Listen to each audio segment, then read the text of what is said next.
Welcome back, everyone, to Let the Journey Begin. I am your host, Hilary Roberts, alongside my co-host, Jason, the Balla Walla. Yeah, what's up, Hill?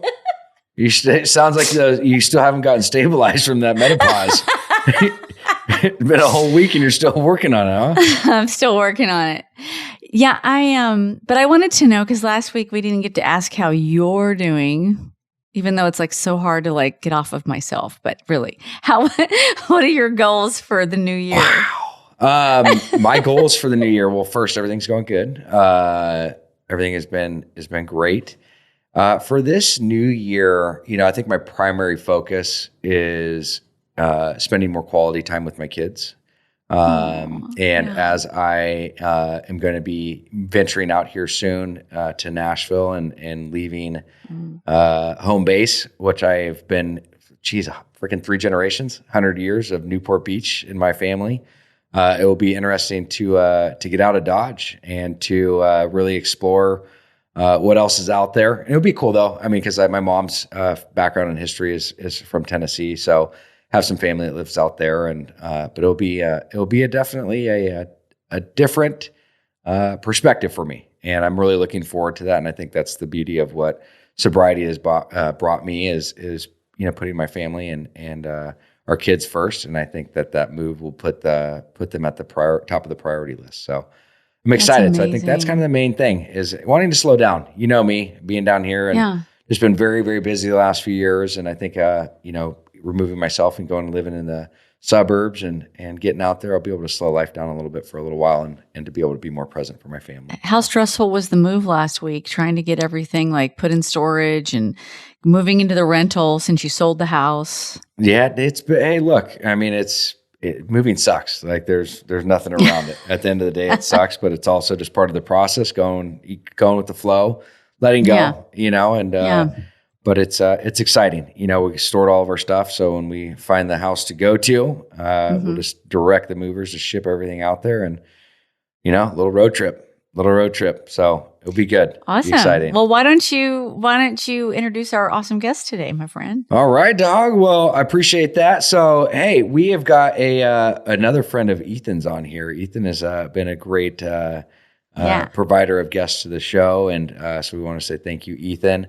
But James, I just met you, man, and I wanted to bring you on. It seems like you're a man that does all sorts of work, has been in recovery for quite some time. Yeah. But before we go down that and hear all the amazing work that you're doing today, first of all, thank you so much for being on the show. Sure, my pleasure. Grateful to have you here. But I would love to know, what did you, James, want to be when you grew up? Oh, God. What did I want to be when I grew up? Rich and famous. That didn't work out. So rich and famous. All right. I think that's what everybody wants. You wanted that? Did you want that at 5? At 5, I think I wanted to be, I don't really know. I don't remember. I don't think I had very much ambition at 5. What about like 7, 8, 9? 7, 8, 9. I never really gave it a lot of thought. Like never want to be like an astronaut or a police officer or a professional athlete. I just wanted to live life. That's kind of been my thing. I like to do a lot of different things, which has been good and has gotten me into a lot of trouble over the years. Well, talking about getting a lot of trouble, let's talk about that. So when was your first encounter and or experience with drugs or alcohol? Honestly, I didn't have a drink till I was 21. Oh, wow. I waited. And then between the ages of 21 and 22, I got 2 DUIs. Wow. So I went for the gold, I didn't need long to get myself into some trouble. So, prior to that, so I mean, was there, you never used marijuana, never used pills, nothing all the way up to 21 years old? Up to 21, didn't do a thing. And there's a crazy statistic too, is that people that do not drink or use it by the age of 21 have a 90% chance of never struggling with addiction, but you fell into that 10%. I fell into the 10%. Look at me. That's crazy. Welcome to the party. Oh. Right? Yeah. What was some of your leading up to that though? Obviously, I mean, getting a little bit of history prior to the first drink and the domino effect that happened by the age of 21. What was the upbringing like? How was your upbringing? How was the household? How was the family dynamic? Family dynamic was great. I mean, so I grew up in Omaha, Nebraska. Wow. I'm the youngest of 6 kids. Damn, You know, my dad was married to his first wife for 24 years, and then she passed away, and he married my mom about 7 months after that. Wow. And so I have 4 half siblings and 1 full brother. And I'm the baby. So, I mean, I was spoiled. Yeah. I still am spoiled, you know. Mom lives with me out here now, so she still takes care of me. So, really? You know, the home life was... So did they separate?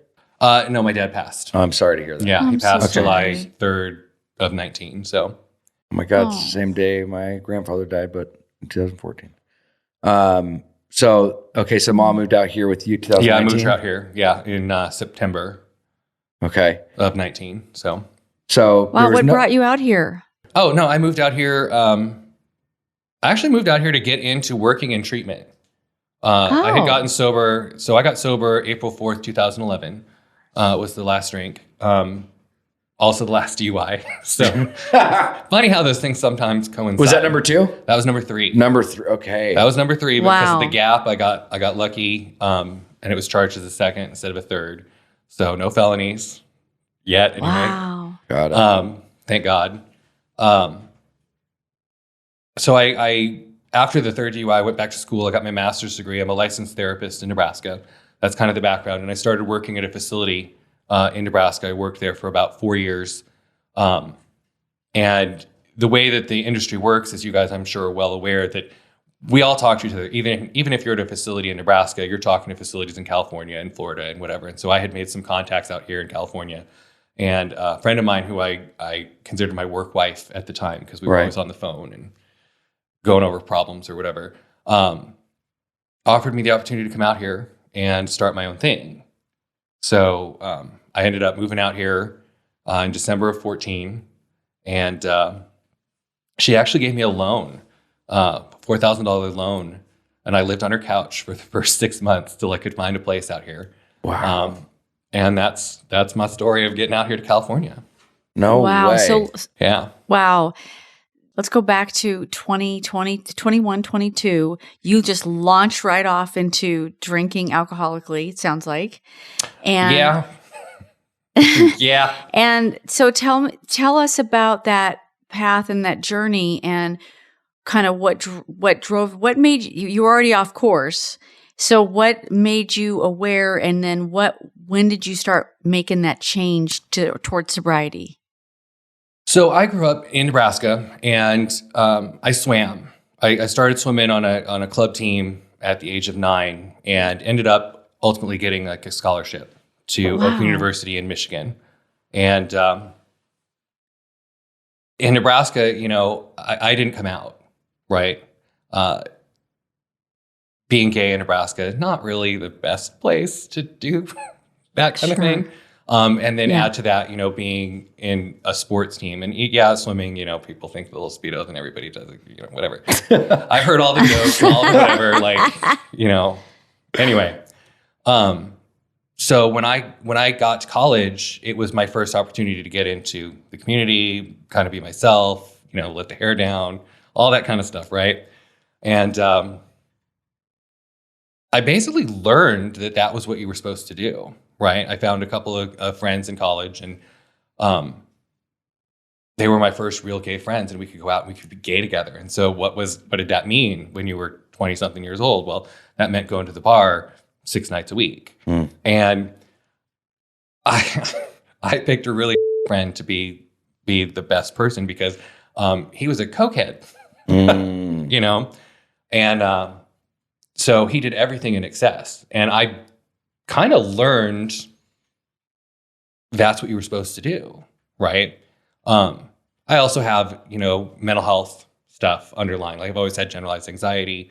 So I would go out with these friends who this was the gay lifestyle, right? You're supposed to go party, you're supposed to go drink, right? But I hate going to clubs. I hate crowds. To this day, I still get nervous in large groups of people. You know, my attitude will change. I get defensive, whatever. And then I started drinking, and it's like, oh, wait, I don't have to feel anxious or anxiety or whatever. I can just get blotto. Right.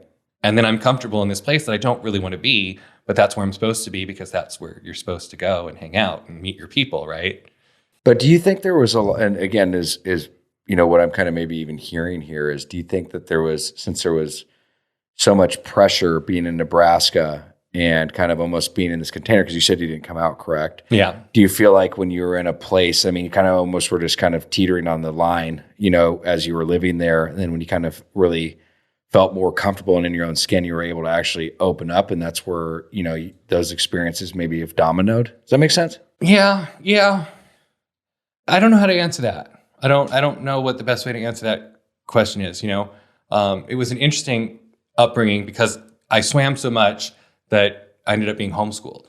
Right. Wow. So that's where some of the generalized anxiety comes from, is that I didn't go to high school. I didn't have the class of 200 or 300 or 1,000 or whatever. Right. So when I'm put in those types of situations, it causes a lot of anxiety, right?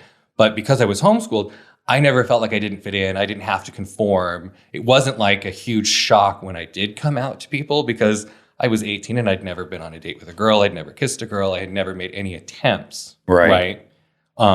It was just that part of my life was over here in this little container that waited until college. Right. Right. And so, and that's another thing, because you grew up more of in a conservative area in the country. So, but how was your core family with all of that? And Mom was great. Mom has always been my number one supporter. Right. Okay. She was great. Dad loved me, but he was significantly older than my mom. He was born in 1931, right, in Omaha, Nebraska, and he never lived anywhere else. He never moved out of the state. And so he had a hard time with it.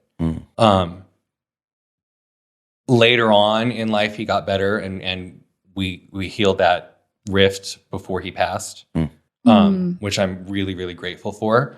But it was kind of a taboo thing. Like, we just didn't really talk about it because Mom was super supportive, but Dad had a problem with it. Like, he struggled with it.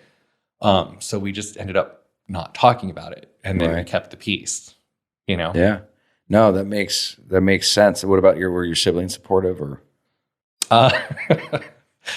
Yeah. It's an interesting, for the most part. My full brother, I love my brother. I love my family. I actually had two gay siblings. They both actually have passed. I had a gay sister and a gay brother.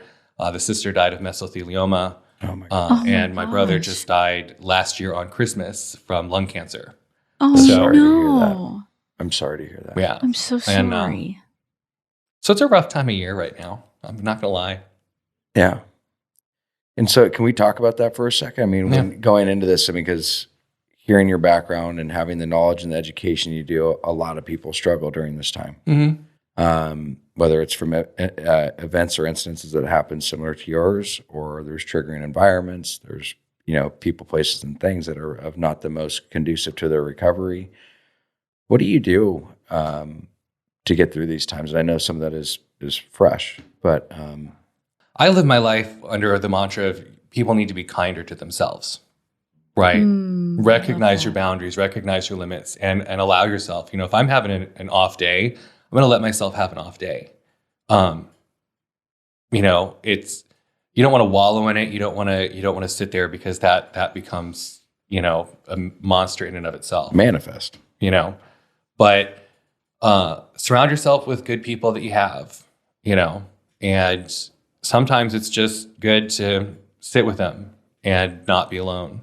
And sometimes you need somebody to talk to, and sometimes you need to really find what works for you and let yourself have that. We put expectations on ourselves and we put expectations on others that, like, okay, your grieving process should be, oh, you're still grieving? That happened a year ago, or that happened 3 years ago, or whatever. And it's like, that's not how grief works. Yeah. Right. That's right. That's right. So really it comes from a place of just be kind to yourself and let yourself have your process. Let yourself, and if somebody tries to take that from you, slap them. Yeah. I like that. Yeah. I like that. And I appreciate you sharing that. A lot of people, it's so common. So many people struggle during these, it's heightened anxiety. You have expectations. There's just so many different things that go around. Yeah. We have situations that have caused very harming and, traumatic events that have really set you into a different mindset. And I like that. I like the way that you express that. But Yeah. So bringing all that back, and I appreciate, Sure. I think that was important for us to explore. So bringing you back to, 20, 21 years old with the DUIs. And I asked you the question if maybe keeping that stuff bottled, maybe, having that down and then, having your place of being able to more explore and to open up was part of that issue and not really knowing how to answer that. Can you look back and more identify what caused this extreme takeoff at 21 years old? Because that's usually there's got to be some form of buildup is been my experience, but to each his own, man. We talked a little bit about the anxiety, and not really knowing how to fit in, not really knowing and not being comfortable. And so being desperate to find that space. Right. So I go to college, 2021, I'm on, it's a Division I school. I'm on the swim team on a scholarship, and I'm the only openly gay guy on the team. So I don't really fit in there. Right. My coach was a terrible person, and would blame me for the harassment I would get from the other team members, put that on me. And so I latched on to some of the wrong people and found unhealthy coping skills, right? Because it worked, right? You take that drink and you don't feel anxiety anymore. You don't really care about it.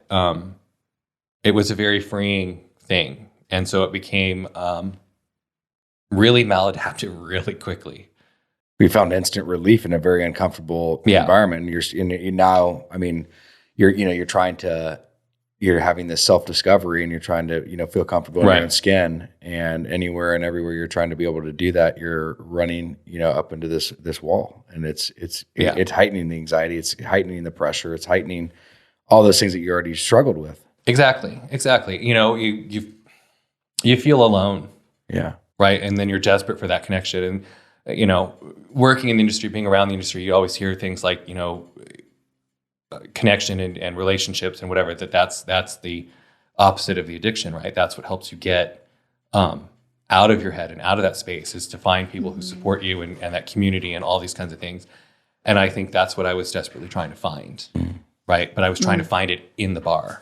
Okay, so how long did it last? Your drinking, and did you add other things into it? And you're young, so I'm very fortunate. I never added anything else. I've never done anything else. Never graduated because I got into enough trouble just drinking. I thank God for that, because I would probably be dead or in jail somewhere had I gone down that path. And I truly believe that's my God working in my life and keeping me from doing that, because it would have been very, very easy. Like I said, the roommate I lived with was a cokehead. He ended up going to prison for embezzlement from his job because he stole money to buy coke with it. $50,000 went up his nose and he went to prison for it. It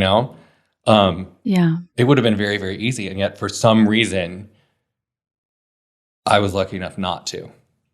And while you were swimming, right, having that structure, that at least that container, I know there was a lot of unhealthy elements to that. My guess is this affecting your swimming, and did you end up not swimming anymore? So one of the things that really, I guess, exacerbated, and I probably should have mentioned this earlier. So my freshman year of college, 18, 19, I was walking into the mall with some friends and I collapsed, fell over, had a perforated gastric ulcer. Oh my gosh. They still don't know what caused it, because this is before I started drinking. This is before any of that, right? So I had to withdraw from freshman year, missed the conference, missed championships, all that kind of stuff. And then when I came back sophomore year, it was never the same, right? So here I was with no identity, didn't feel like I belonged. And the one thing that I had from childhood, this sport, right? I wasn't able to perform at the same level, right? And I think that exacerbated a lot of the depression and anxiety and that sense of not belonging, and definitely increased the drinking because I was depressed. I didn't have the one thing that I'd always identified myself as. What drove you completely off course, and what was your moment of clarity? Like, how did it progress, and what got you to the point of like, I've got to get sober? I have two off-course. I think I have two off-course moments. The second DUI in 6 months was a real low point. I ended up doing 49 days in Wayne County Jail. For the second DUI, I was pulled over for speeding. No car accidents, thanks God. Right. No damage, nothing. But the judge I got was very anti-drinking and driving, which I'm good with now. At the time, I was kind of pissed about it. But, that was a low point. And so I managed to stay sober for about 3 years, probably. Oh, wow. And then I went back to drinking. And at 27, that's when I got the third DUI. My drinking, when I went back to drinking the second time after the sobriety, I started dating. And I just don't deal with relationships real well. And so to be comfortable again in that situation, I would drink too much. And then when you say the relationships is a hard, there's obviously something there. Yeah. Do you mind talking about that, or? There was some sexual abuse trauma as a kid.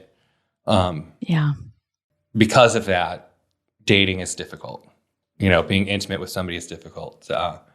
Being that vulnerable with somebody is difficult. And so that's what triggered it. Like, I started dating again, and immediately I was uncomfortable. I was scared. I was back in this negative space. So of course I start drinking again, right? Yeah. And that's when I got the third DUI, which is 6 years after the first two. Mm-hmm. Yeah. That was the aha moment. I got enrolled into a program in Nebraska, Catholic Charities, because I didn't have insurance, didn't have any money, that whole song and dance. And so I found a nonprofit and did their IOP program. And there was a counselor there by the name of Jace. And she'd been, one of these old school. What was her name? Jace. Jace. Great name. She'd been doing it for, God, since the dawn of time. Like, you just look at her and she's one of these people. And on our second session in the IOP program, because you're court ordered after the thing, and on our second session, she's like, "You don't belong here, and I'm going to make you a deal.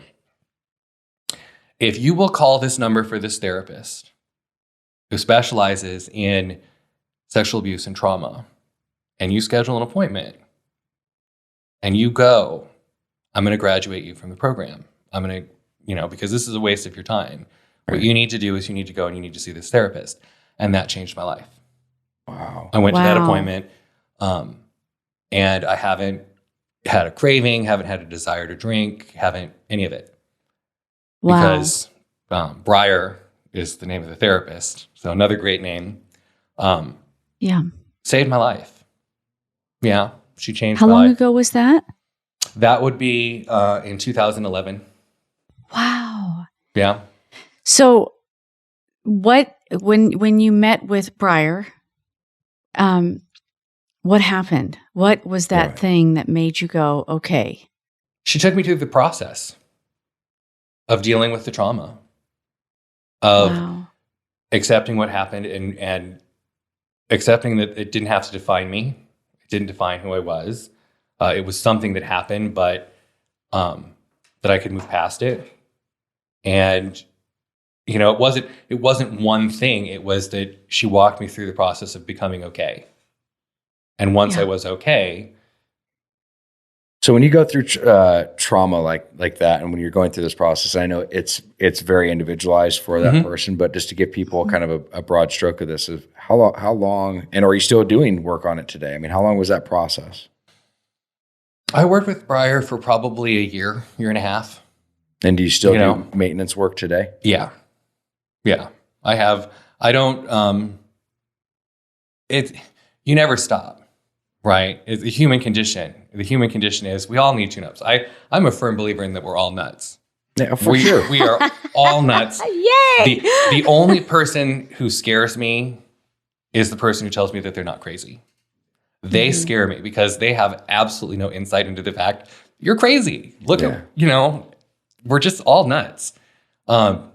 So it's a constant thing. It's a constant checking in. It's having people who hold you accountable.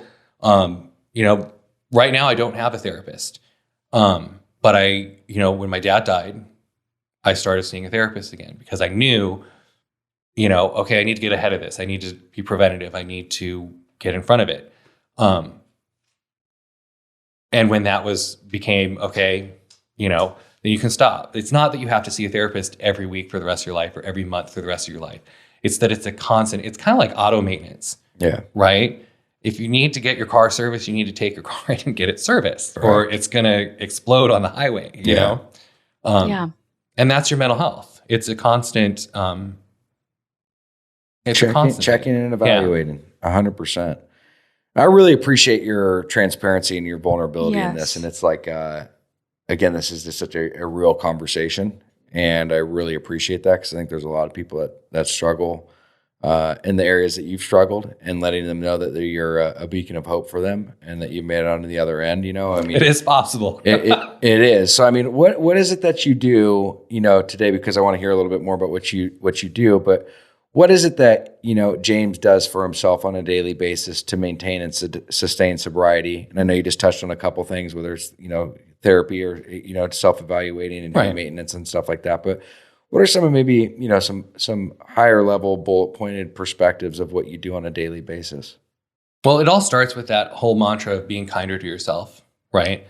So every day I set out, I get up in the morning, I do my morning routine. I watch my TikTok videos. I do, whatever for an hour before I start my day. I revel in the little joys in life because that's one thing I think a lot of people who struggle with sobriety is, you're chasing, a lot of people from working in this industry I see are chasing that high. They're chasing the high of their addiction. And it's like, sober life isn't like that, right? Sober life is not going to be these constant highs, right? It's going to be, you live most of your life in what I call the gray area, where it's not fantastic, but it's not awful either, right? And then gradually it just kind of gets a little bit better and a little bit better, and it becomes a lighter shade of gray and a lighter shade of gray. Yeah. You know what I mean? Yeah. That's what sobriety is in the long term, right? And so when you're looking for these things that are going to recreate that high in sobriety, well, it's not going to happen because 1, it was artificial. 2, it was killing you. Yeah. And 3, that's just not life. Right? That's why your addiction gets you thrown in jail and in the hospital and all this, because even when you're doing the drugs, it takes more and more and more to achieve the same effect. Correct. Right? And because oftentimes can't even get there. Yeah. The human condition is we spend most of our time, 80% of our lives is going to be in the gray area. And then hopefully 15% of our life is going to be the successes and the triumphs and the whatever. And then, guess what? 5% of your life, you're going to have downtimes. You're going to have really bad days. You're going to have defeats. You're going to lose the business, or the stock market's going to crash, or whatever. Yeah. That's just life. I love your insight on that. I love the pattern. I've never, ever in the last 12 years of recovery have heard anybody explain the layers of the gray getting lighter, and just kind of looking at it from that perspective, because so many people think overnight they expect 2 years, 5 years, 10 years, 15 years of destruction to be able to just be all, wiped under the rug and everything to be a pink cloud and hunky dory. And that's where it's like, I think over this last, I had, for myself, just looking at this road now, it's like, you're right. That structure, that consistency and stuff is created safety, but it's just, it's a slow process opposed to seeking those highs that we used to once seek. Right. And I think that's maturity and growing up. And I think there's a lot of pieces to that, but that's fascinating. That's right. We always ask our guests to give us one action for the day for our listeners. And what would that be if you were to tell our listeners one action for the day? Do something nice for yourself. Go buy the coffee. Go treat yourself to the pumpkin spice latte or whatever Starbucks special is right now. Right. You know what I mean? Yeah. Be kind. Do something little for yourself to show yourself that you matter. Oh, I just love that. That's really good right there. So I love that. I just love that. And James, I wanted to commend you for your courage. First of all, I don't know if you know any of my history, but I had to face trauma too. And it's very vulnerable and courageous to share these things.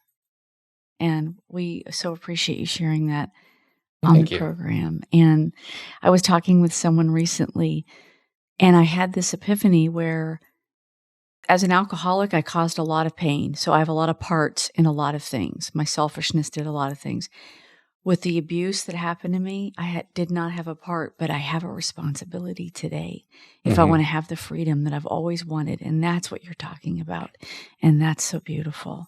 That and it does get better for people, like you said, that lighter gray. And I just pray that your life just becomes more and more vivid and beautiful, and that you get to have all the wonderful dreams that you want. Thank you. Yeah, James, for people that want to find out more about you or your programs, where can they go? Because you got quite a few things that you're working on. I do. We've got, for the treatment center, there's trustsocal.com. It's our website. That's for mental health, correct? It's for mental health and dual diagnosis. Okay. Outpatient in Santa Ana. Do you take anybody for addiction on that, or is there any co-occurring stuff on that, or is it strictly? Yeah, we'll do co-occurring if a strong dual, but we really want the mental health. Okay, so not so much addiction, correct? Love that. Yeah. It's just because we find that the populations tend to not mix real well. Okay. If you've got someone who is quote unquote a straight substance use person, correct, they're not going to do well in a program with active schizophrenia. Yeah, you know. And I actually believe in finding the right program for the individual. Yeah. 100%. I think it's important. And then you got the education thing. And then I have the traininginstitute.org. So if you guys want to become certified addiction counselors, great place to check out. Yep, TIAC. And then JDS Consulting Inc. is the name of the billing and the consulting company. So if you're crazy enough to want to actually get into this field and help some people, I can help you on that. So I appreciate That's it, man. amazing. Yeah. Thank you for all you're doing, and I appreciate your story. My pleasure. Appreciate that. We appreciate it so much.